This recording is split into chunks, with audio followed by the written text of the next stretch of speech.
Hello, welcome to the next edition of the top 15 or top 10 of the brand new set. Foundations literally got finished spoiling.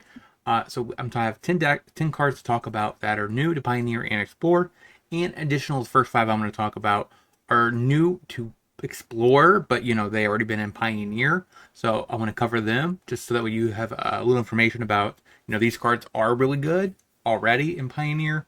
We just didn't have them on Arena, so it pushed us a little bit closer to Tournament on Arena. So that's what we're talking about today. Honestly, this is probably the best set they have done all year. Duskmourn did have the Overlord cycle, which I was kind of a fan of. But besides that, wasn't really a fan of the actual flavor of the set. The 80s humans looked so weird. It was horrible, cheesy. And the rest of the sets this year, very cheesy, very gimmicky. I was not a fan of them either. So this is honestly the best set all year. And then, of course, next year is going to be quite depressing because of the fact that we're heading to a Death Ray set, which isn't Magic the Gathering. And then we have Cons, which is the only set that I'm really looking forward to next year. But let's get into the top 5 new to Explore cards.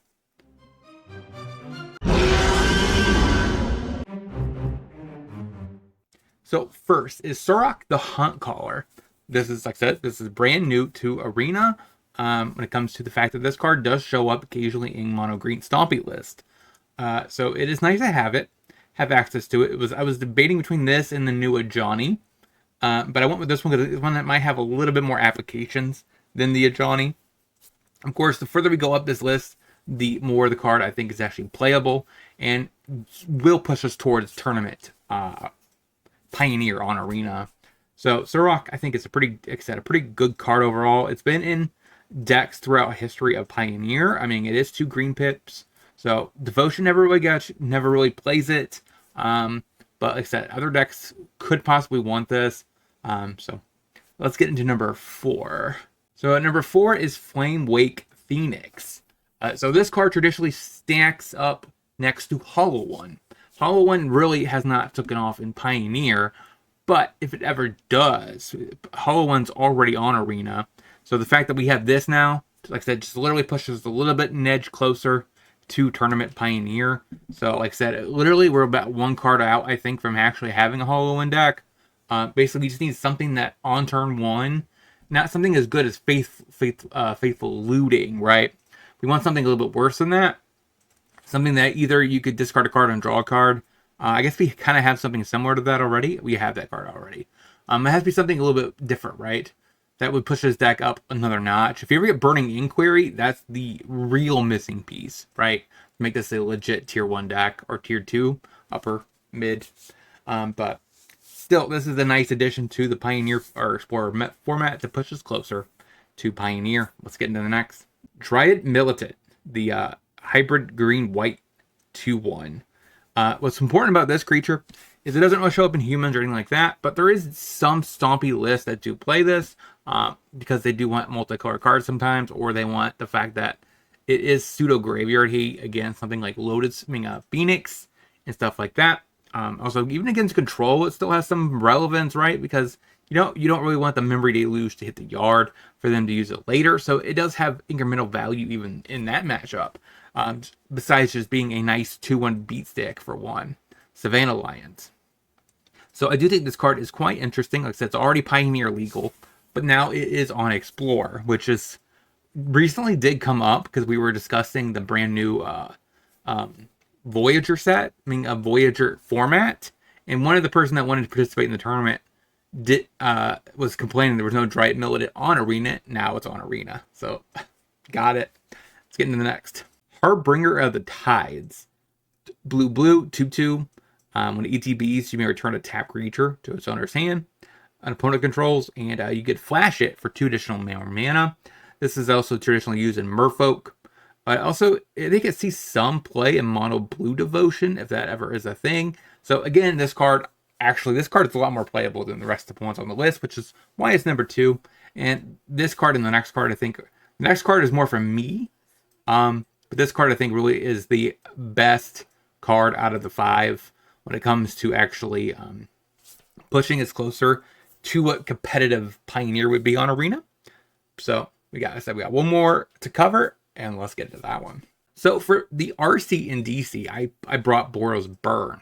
I was not actually able to do any sort of RC testing on Arena, thanks to the fact that Boros Charm was not on Arena itself. So I ended up having to just wing it. Hopefully I had enough testing on the fact that the deck did play very similar to Mono Red Wizards. But except for the fact that we had some major upgrades with Boros Burn, Boros Charm, and Lightning Helix and stuff like that.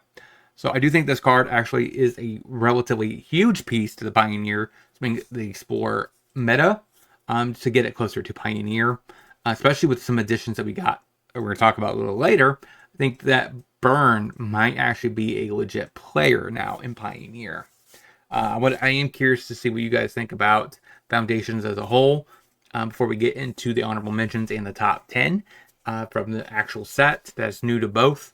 As I said, I think the set is actually the best set of the year. And if you exclude LCI from last year, it's probably the second best set for the last 2 years. So they really did amp this set up. They made it actually perfect execution on it as a whole. There's definitely some cards I wish they would have, put in there, like iconic cards, even though they're not as good. Even something like Sprouting Thurnax would have been funny, nice to have. Because who remembers that card? That old Jun card. That when it died, you make 3 1/1 Saprolings. Pretty based. There's plenty of cards they could have added to this. That just makes it, iconic. But speaking of iconic cards, let's get into the honorable mentions. So the first honorable mentions that we have, of course, are all 3 of them are iconic cards. I started playing Magic when Maelstrom Pulse, Gatekeeper Malakir, and Ball Lightning were all in Standard at the exact same time. So it felt pretty sweet overall, to be honest. The fact that all 3 of these are entering Standard at the exact same time does feel like a nice win back when we used to play back in 2010 playing Magic the Gathering. So this is a huge throwback. Maelstrom Pulse, I think, still has relevance in the sideboard. There's definitely some matchups where you might want to answer a bunch of rabbits or any kind of token like that. Also, it could answer an on-land permanent. So if you're facing anything like even Caretaker's talent, right? They often have 2 or 3 of those on the board. You could answer them all. You could answer all the Fable the Mirror Breakers. So this does give a huge, maybe potential boost to Golgari, which is struggling to compete with Rakdos just because of Fable the Mirror Breaker. Is this enough to break that? I don't know. We have Gatekeeper of Malakir. 2 black, 2/2. If you can kick it, make your opponent sack a creature. This card, I think, exclusively I'm going to be testing this season in Mono Black Devotion.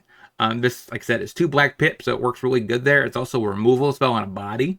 And plus, it's a vampire, so the nice throwback to all the vampire fans that basically just had their deck banned because of Sword being axed from Pioneer. You got some brand new pieces in the set. There's one more we're going to be talking about on the top 10 list. We have Ball Lightning, very iconic card, 3 mana, 6/1 with Trample and Haste. So you just smash them and they sacrifice at the end step. So Thunderkin Awakener, I think is the name of the card. It goes really nice with this because you attack, you get back the Ball Lightning, you smack them for 7, and then of course this gets sacked to ET at the end. So that's pretty nice. It's a little synergies. So I'm kind of excited to be able to try that out. The only card I'm missing now on Arena, I'm pretty sure is the Spark Double or whatever that little 6/1 Spark Trooper. I think that's what it's called. The lifelink version of Ball Lightning. If we get that on Arena, if it's not already, that would be pretty damn based. Just to have those 2 together, have Thunderkin Awakener, and just have a old-fashioned well, in Pioneer, in Modern, it was Rakdos, right? Because you had Unearth, you had Lightning Skelemental, and Ball Lightning. This one, you will have a little bit worse cards, but I still think it'd be pretty damn sweet. So that is the first round of honorable mentions. The next set is honorable mentions that are kind of new, I believe, 100%. So let's get into those. All right, so I guess they're new to Pioneer and, of course, Explorer, 2 of which are, of course, iconic cards, Doubling Season. This card is traditionally used alongside of Planeswalkers to get the ultimate right off the bat. I don't think you're really going to use it for the double tokens because there is cheaper options already. And so you're mainly going to be using it for double of the loyalty counters, which is quite important. You get Bloodthirsty Conqueror, 3 in black for flying Death Touch. Whenever an opponent loses life, you gain that much life. There's so many redundancy here that you might be able to make an infinite combo. Deck, right? You could run 4 of these. You could run 4 of the Enduring Creature, black one. You could run the Vampire, Veto. So you could probably end up just making an entire deck 100% on the basis of everything triggers the combo. So like it could be a very interesting way of going about it.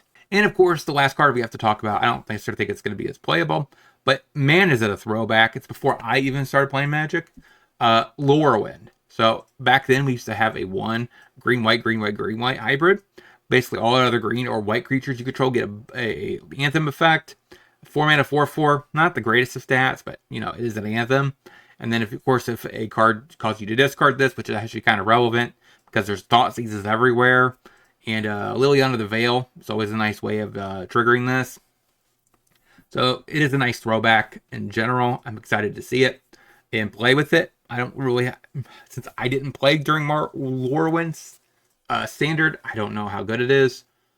Besides, you know, in Commander, which Commander is not really a good, you know, metric to judge a card based off of. So I'm excited about trying this card out on Arena.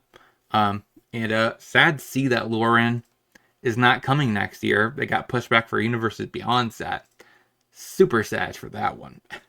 So let's get into the top 10. Through PayPal, I'm offering for $20 play your deck through a league. I also give you an article about how to improve the list, and as well as some sideboard guides in very particular matchups. If you want to check out the link, is in the description. Now let's get back into the video. So the next 3 are more tribal synergy cards. So first off, we have the 2 in white Cat Lord. So when all the cats get +1/+1, and whenever it ETBs or another cat you control ETBs, create a 1/1 cat. So basically ETBs, you get 2/2/2s for 3 mana, which is really dang good. Plus it boosts your other cats that came before it. We do have Savannah Lions in Pioneer now. I should have brought it up and put it next to here, just for a nice little 1-drop cat, but you know. So it's a nice little curve out. We get Savannah Lions into a 2-drop cat into this and smash. So I really like that line and the play pattern. I'm curious to see how good cats are. And the fact that this is a 3-drop cat does mean it still gets, you can still find it off of Coco, which is quite relevant. If you have any other ideas when it comes to this cat, let me know in the comment section. I do think if you're playing a cat deck, you could at least play 2 copies of this, probably 3. 4 might be a little awkward since it's legendary, but then again, Humans plays 4 copies of Adeline, so it might be just fine. So let's get into the next. So next on my list is the Elf section of my tribal list. Elvish Archdruid is now in Pioneer and Explorer. 3 mana, 2/2. Other elves get a Anthem, and then of course you could tap it to add a green for each elf you control. Quite powerful. Elves do make a lot of mana, so the fact that you could cast a decent size Genesis Wave to get a bunch of elves. Next on our Lorwyn flashback, we got Imperious Perfect. 2 in a green. Other elves get +1/+1. You can pay a green and tap it, make a 1/1 elf, which basically is a 2/2 elf. This is probably not as good as the Archdruid, but you might play a copy or 2 in your actual deck. You could always tutor it off of Court of Calling. So there is a good chance that you might just play it for that purpose as a whole. But it's also not a very expensive elf, so that's a nice little advantage. Since both of these elves have been out, I mean, they're not new, so that's pretty sweet. And Genesis Wave is also, like I said, Genesis Wave is also new to Pioneer and Explorer. Doesn't feel like it, because I remember when it was in Standard, but yeah, it's been that long. So let's get number 8 on my list. Number 8 on my list is the Black Cycle of the tribal cards. Regrettably, both these cards are not in the exact same tribe. So we have our new 2-drop Zol Escher Lynch Lord. 1 in a black for a zombie warlock. 2/2. It has ward, pay 2 life. Which I think the card actually is pretty reasonable. If you're playing zombies in Pioneer, you might want like 2 copies of this, just be able to tap this and be able to recast a zombie from your graveyard. It's actually kind of nice, and it makes a lot of sense flavor-wise, since I mean zombies should come back from the grave. It's just kind of part of their thing. The main card that I want to talk about is, man, Kalstra. Man, I don't know why I'm butchering that part. Highborn. It's been so long since I said this name, I don't remember it. That tells you how long it's been. It's been since Worldwake, I believe. Black, 2/2. Whenever this creature or another vampire you control dies, you may pay a black. If you do, target player loses 2 life, you gain 2 life. So it really does showcase the power of what vampires are supposed to be, which is a aristocrats tribe. So it's probably definitely the better of the two. And I think this card actually is pretty decent. And the question more is, can I actually get the rare wild cards to play this on Arena this season with Vampire Tribal? We'll definitely try. I mean, we have Gatekeeper Malakir, this card, so I'm interested in trying a Rakdos Vampire list. But I think Highborn is really decent. You didn't really see that much play, I guess, the first time it was in Standard, which is kind of sad. But then again, it also was a very awkward time back then, because first, when it was introduced to Standard, it was pushed down by Jund, which, you know, had Bloodbraid Elf, Maelstrom Pulse, Lightning Bolt, you know, all that stuff. Then I believe when that rotated, you had Soulblade, or Callblade, and other things. So like it never really got any chance to shine in competitive Magic. So I'm hoping Highborn has that opportunity now. So let's get to number 7. Next on my list is Sire of Seven Deaths. 7 mana, 7/7, first strike, vigilance, menace, trample, reach, lifelink, and board, pay 7 life. Now, this card I think we'll see play in any kind of ramp deck that utilizes Castle Garenbrig plus Sunken Citadel. And the fact that it addresses 2 problematic cards in general, right? Or decks. It is a 7-drop, so it does trigger the Sanctum of Ugin. I'm waiting for us to get that on Arena. Hopefully that is in the next set, the Pioneer's Master set. That would be really good with this. Plus, and adjacent to that, it has lifelink, so we do struggle sometimes against aggro, and be able to gain 7 life is quite nice. And we can still attack through aggro, gain 7, and have a blocker that potentially can gain more life. The other thing this thing does is a lot of our threats are weak and vulnerable to Wandering Emperor. It having vigilance means that this card will not get got by a Wandering Emperor, so unless they tap it down. So honestly, I think this card is actually really decent for a 7-drop, even though you don't get any value right away. But if it had haste, it would be absolutely absurd. Literally, if you swapped the first strike for haste, man, it would be insane. Because it would come down, hit you, gain 7, and be a blocker on defense. So, but no, this card I said is pretty good. Like I said, off of Castle Garenbrig with a couple Sunken Citadels. 7 mana, you get 6 off your Castle Garenbrig. So it's not really all that hard to get that 7. And since it doesn't have any other color in its identity, you know, the 6 green is not really a problem. There's plenty of cards that would be decent with the ramp package of Castle Garenbrig. Sometimes there's a 6-drop with a red pip in it, or it's a 6-drop with 2 red in 7, right? Or whatever. So this doesn't have that problem. So I think this card actually is relatively decent in ramp. Let me know down in the comment section what you guys think about this card and its potentialness with ramp as a whole. Let's get to number 6 on my list. So number 6, Zombify. 4 mana, return target creature from the graveyard to the battlefield. Very simple. Just 1 black, so it can be easily splashed into Golgari, which has a lot of the self-mill effects, like Witherbloom Command. You have Grizzly Salvage, and etc., right? Those 2 colors are very good at milling themselves. And this is a nice additive for the deck. Just a simple 4-drop reanimation spell goes a long way, I think, in making a potential competitive reanimation deck. And you don't necessarily have to go into white anymore for the Rite of the Moth, right? You get to strictly play Rakdos if you want. and still be very competitive. So I think that's pretty good too. So let's get into number 5 on my list. I am now offering Patreon and locals content exclusive that includes sideboard guides, budget guides, exclusive videos, as well as other types of content. If you want to check out the link, is in the description. Now let's get back into the video. Number 5, Hinterland Sanctifier. 1 white, 1/2. Whenever another creature you control enters the battlefield, you gain a life. You're like, why is this all the way up here? It's a simple 1-drop common. Reason being, for one, I think Soul Sisters is 1 card away from being actually a good deck, and it happens to be. It's missing. It needs the 5th, 6th, 7th, and 8th copy of the 1-drop that gains life when another creature ETBs under your control. The case doesn't cut it.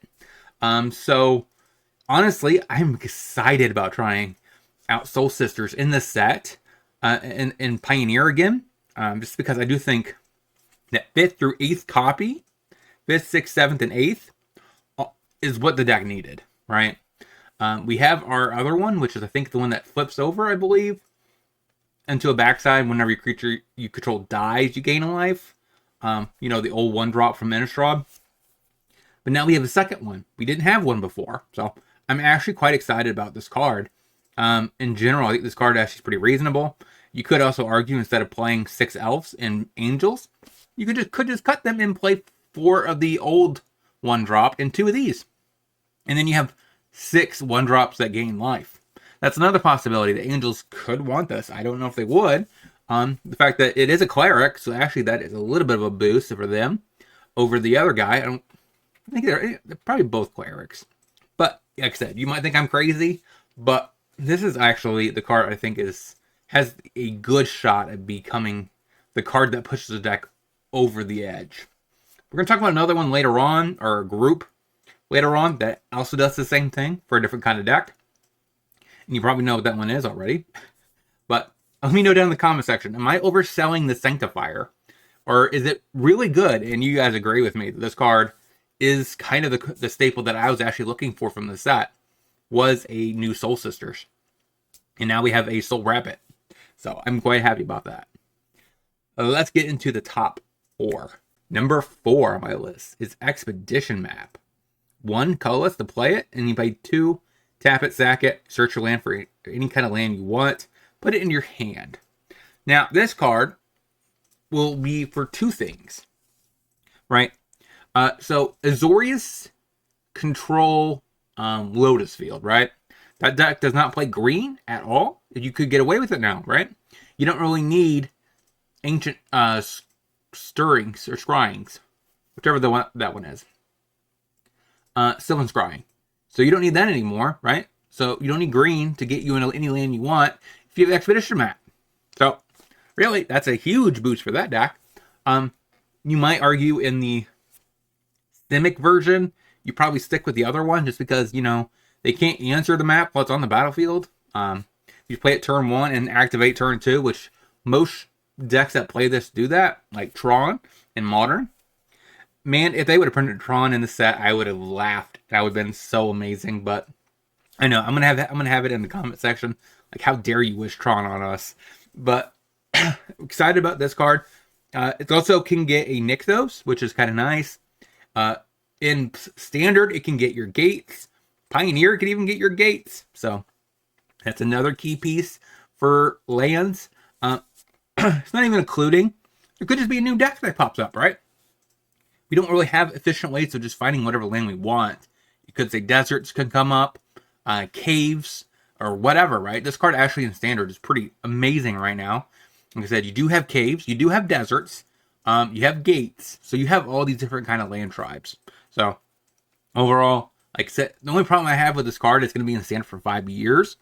And with that, they probably are going to restrict on what kind of lands they print in the next 5 years. It would have been, I would have loved it if they would have printed a Myria Sky Ruin in the set. But I guess it maybe would be too much with this card. I don't know. But I do think this card is actually really good, and it's definitely warranting the number 4 slot.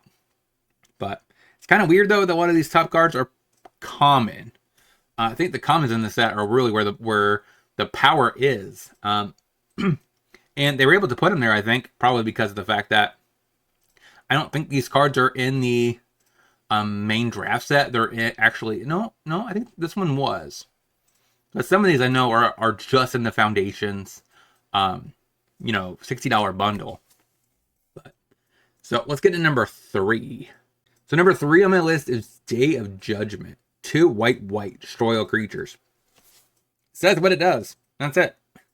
It's a 4-mana Wrath, hard Wrath. And immediately the deck that comes to mind, I think it's going to play this. If they don't play Sunfall, which if aggro kicks up and becomes more and more part of the meta, then the extra tax on that one additional tax will matter. And if humans become more and more a thing, you kind of have that one additional tax does matter. But Boros tokens, right, is a deck, right? And having the best 4-drop Wrath you could get, besides Spring Verdict and Wrath of God, which is strictly better than this, but not really by much.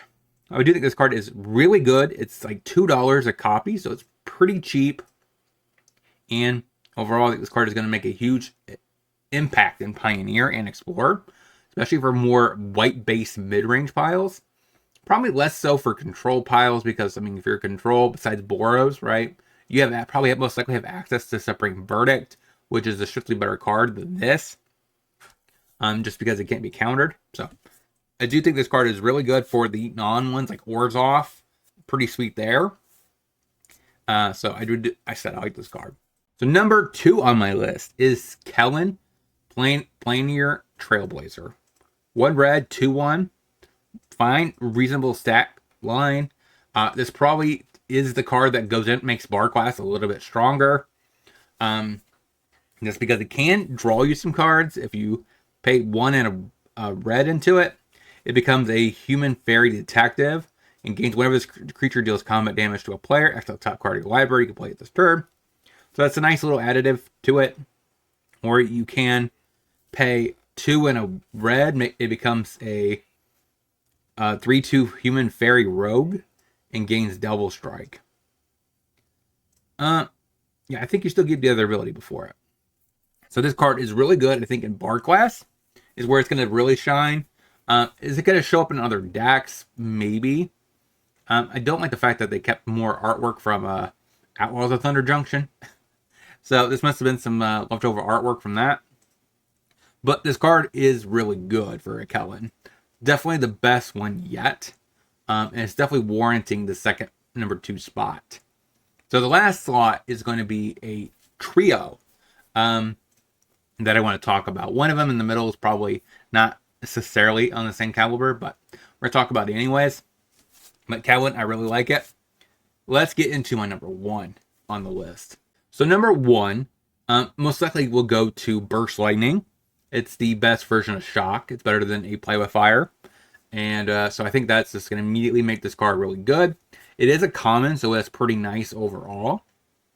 And you can kick it and deal 4 instead of 2, which makes this card, I think, better than Scry 1, which really makes you question your decisions if you want to answer a certain creature or hit face because you really want the Scry. Otherwise, it's just a bad shock.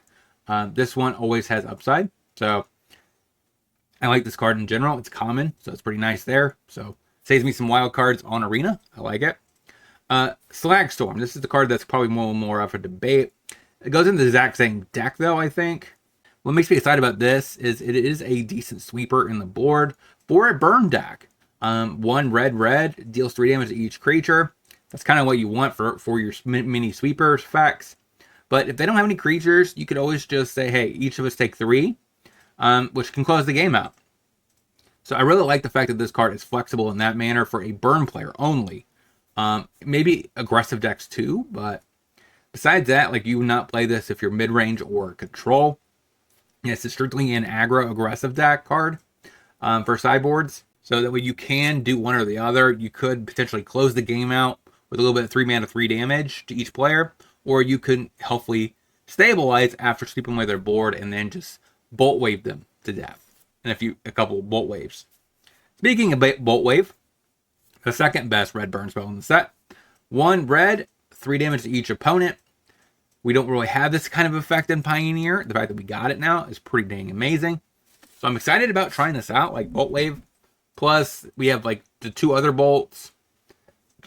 As long as you do it set up correctly, you basically only need like 12 creatures and the rest bolts. So basically, you just need a Soulscar Mage, Swift Spear, and Slick Shot Show Off. Those are the only 3 creatures you need. You just literally set that up and then just bolt, bolt, bolt, smack. And that's enough to get through for burn damage. So I do think that's a pretty good line. I think Bolt Wave is going to be the card that could potentially push burn as a hyper competitive deck in Pioneer, and potentially also the new format when it comes drops in a couple sets in June, which is Voyager. So if you're interested in playing Pioneer post Final Fantasy and you don't want to play with the Universes Beyond, consider joining the Discord down below. Also, if you're a content creator in Unis, and we are looking for more content creators that have an interest in maybe doing Pioneer exclusive content plus podcast type things, and eventually switching over to Voyager, because we kind of want to make a channel to hopefully promote all the content creators of the format, have a podcast where we talk about the format and all that stuff, because we want to make sure that we get this format right out of the gate hitting off. And yeah, I said, join the Discord to get information on that. Like I said, if you're a content creator, reach out to me. Actually, you can reach out to me if you're not a content creator too as well. But just if you're a content creator and you're interested in this proposal, make sure you definitely reach out to me. We will discuss it, because like I said, we are looking for more content creators than just myself. So until next time, hopefully you guys have a great rest of your day. Shout out to all my supporters, and if you want to see any other content from me, check out either one of these 2 videos and playlist. And I'll talk to you soon.